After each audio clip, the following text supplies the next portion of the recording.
నేడు పశ్చిమ గోదావరి జిల్లాకు పవన్ పేషి అధికారులు. మొగల్తూరు, పెనుగొండలో గ్రామ సభలు, అభివృద్ధిపై సలహాల స్వీకరణ. వంశీ బెయిల్ పిటిషన్ నేడు తీర్పు వెల్లడించనున్న కోర్టు. సత్యవర్ధన్ కిడ్నాప్ కేసు వ్యవహారం. నేడు చెన్నైకి చంద్రబాబు. మద్రాస్ ఐఐటి కాంక్లేవ్ కు హాజరు. విద్యార్థులను ఉద్దేశించి సీఎం ప్రసంగం.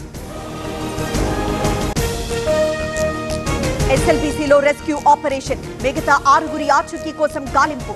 మరోసారి టన్నెల్లోకి వెళ్లిన కడావర్ డాగ్స్. కాకినాడ జిల్లా అమీనాబాద్ లో పోలేరమ్మ జాతర. భక్తులపై నుంచి నడిచిన మాతాజీ. అనాదిగా వస్తున్న వెరైటీ సంప్రదాయం. వరంగల్లో టాటూ గ్యాంగ్ హల్చల్. విద్యారణ్యపురిలో ఓ ఇంట్లో చోరీకి యత్నం. సీసీ ఫుటేజ్ ఆధారంగా పోలీసుల గాలింపు.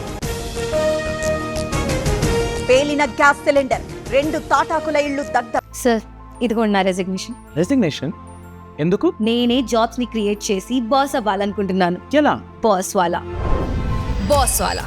Be the boss. కాకినాడ జిల్లా ఒమ్మంగిలో ఘటన.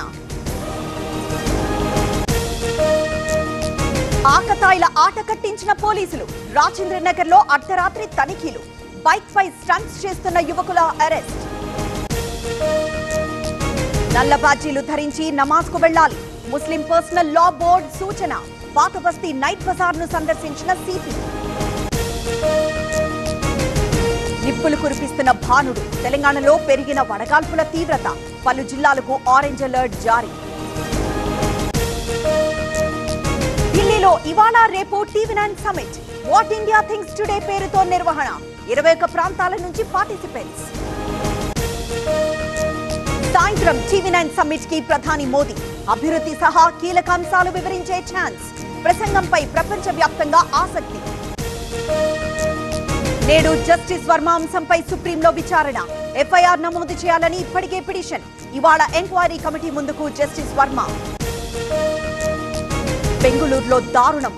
సూట్ కేసులో మహిళ డెడ్ బాడీ. భార్యను ముక్కలు ముక్కలుగా నరికిన భర్త. ఒకే ఇంజెక్షన్ తో డ్రగ్స్ వాడకం. కేరళలో 10 మందికి హెచ్ఐవి. బాధితులంతా వలస కూలీలుగా గుర్తింపు. శ్రీనగర్ లో ఈదురుగాలులు. నేల కొరిగిన భారీ చెట్లు. పలుచోట్ల ధ్వంసమైన వాహనాలు. మరో విజయంపై ఇరు జట్ల ఫోకస్.